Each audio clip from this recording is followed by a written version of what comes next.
Guys जी सभी उत्तराखंड के member हैं, उत्तराखंड महापरिषद के। तो ये अंकिता भंडारी को जो है श्रद्धांजलि दी गई है। तो यहाँ पे जो है सभी लोग एकत्रित होकर देखिए कैंडल जला के अपनी अपनी तरफ से सबने कैंडल जलाई और श्रद्धांजलि दी।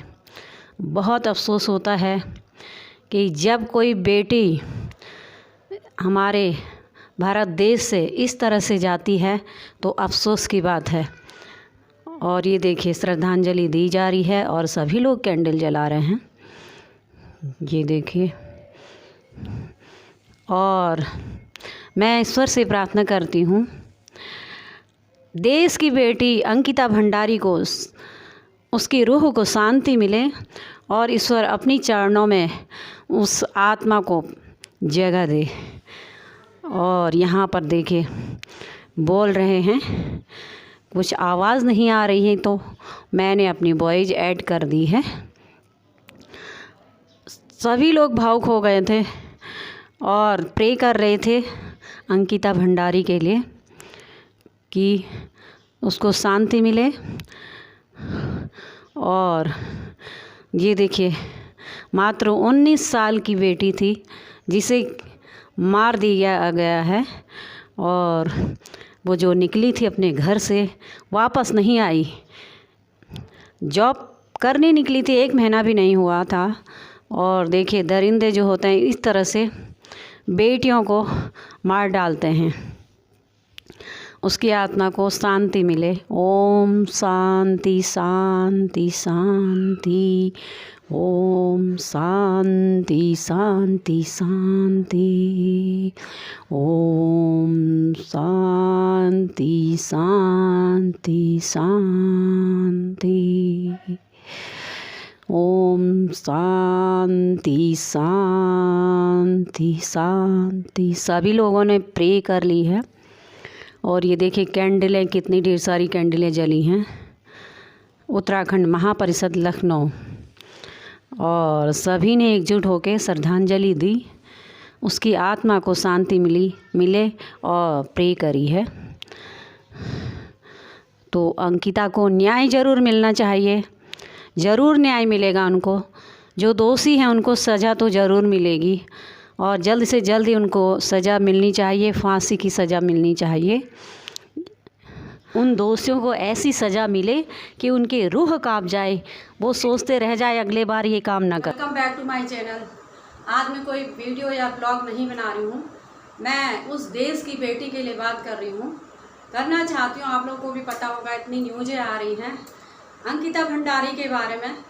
आवाज़ उठानी चाहिए। वो इस देश की बेटी थी, मात्र 19 साल की लड़की थी। वो अपने घर से पौड़ी गढ़वाल कोई गांव से बाहर निकली थी ऋषिकेश, अपने पैरों में स्टैंड होने के लिए और अपने माता पिता का सपना पूरा करने के लिए और अपने भाई और अपना सपना पूरा करने के लिए 21 दिन में ही उसको मार डाला दरिंदों ने। हमारे देश में इंसान के रूप में हर जगह दरिंदे आपको मिलेंगे, आपको पता भी नहीं चलेगा उनके फेस से कि वो कैसा इंसान है, उसका क्या कसूर था। 19 साल की लड़की, छोटी सी बेटी, बोला जाता 20 साल भी नहीं हुआ था उसको, अपने सपने पूरे करने के लिए निकली थी और उसे इस दुनिया से ही भेज दिया गया हमेशा के लिए।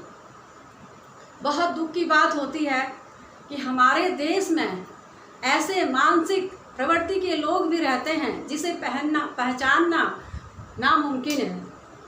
बहुत मुश्किल होता है। हर घर में बेटियां हैं, माँ बहनें हैं, उनकी रक्षा करनी चाहिए, उनको समझना चाहिए ये कहाँ से आते हैं ये लोग, मेरे तो कुछ समझ में नहीं आता है। ऐसे लोगों को बढ़ावा नहीं देना चाहिए, उनका बहिष्कार करना चाहिए, उनको सख्त से सख्त सज़ा देनी चाहिए, उनको फांसी की सज़ा ज़रूर होनी चाहिए। और अंकिता भंडारी के माता पिता के हिसाब से जैसा वो चाहते हैं उस तरह की सज़ा ज़रूर मिलनी चाहिए, तभी अंकिता भंडारी की आत्मा को शांति मिलेगी और उनके माता पिता को भी बहुत ज़्यादा सुकून मिलेगा। हम समझ सकते हैं, हम भी एक माँ हैं, हमको लग रहा है कि उनको कितना दुख होगा। मैं चाहती हूँ भगवान उनके दुख दूर करे और बेटी अंकिता भंडारी की आत्मा को भगवान शांति दे और अपनी चरणों में जगह दे।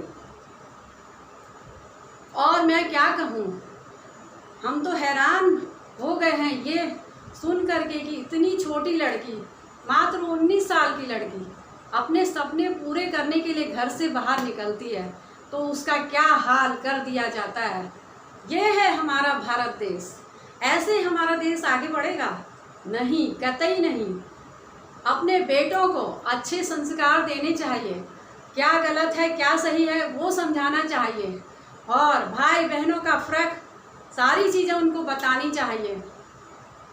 आजकल के युवा पीढ़ी कुछ समझ नहीं आता है। अपना बिजनेस बढ़ाने के लिए बेटियों को, बहनों को वो यूज करते हैं और उनको गलत राह में उनको ले जाने की कोशिश करते हैं। जब बेटियां या बहनें मना करती हैं तो हमेशा के लिए उनको मार दिया जाता है, पता भी नहीं चलता है।